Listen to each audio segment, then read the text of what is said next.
উজুহু ইয়াউমা ইযিন নাযিরা ইলা রাব্বিহা নাযিরা।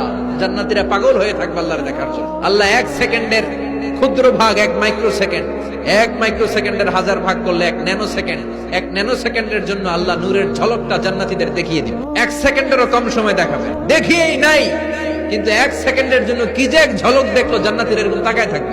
এক তাকানোতে লক্ষ বছর কোটি বছর চলে যাবে, সামনে কিন্তু আল্লাহর নূর নাই। ওই যে এক সেকেন্ড দেখাইছিল, পাগলের মতো তাকিয়েই থাকবে, লক্ষ কোটি বছর গুজরিয়ে যাবে। এজন্য সে আল্লাহ বললেন, কুল হুয়াল্লাহু আহাদ আল্লাহুস সামাদ লাম ইয়ালিদ ওয়া লাম ইউলাদ ওয়া লাম ইয়াকুল লাহু কুফুয়ান আহাদ। কুল হুয়াল্লাহু আহাদ। ও নবী, আপনি বলেন আমি এক, আমি অদ্বিতীয়, আমার শরীক নাই। আল্লাহ নামটা এত মজার নাম, দেখেন হাজার হাজার বছর ধরে এই মহাবিশ্বে যত আল্লাহর প্রিয় বান্দারা একটা নামের জিকির করে। নামটা কি? আল্লাহরে প্রাণ থেকে, হৃদয় থেকে একটা ডাক দেন, চিল্লায় পড়েন আল্লাহ। হৃদয় থেকে আল্লাহরে ডাকেন, পড়েন ইয়া আল্লাহ।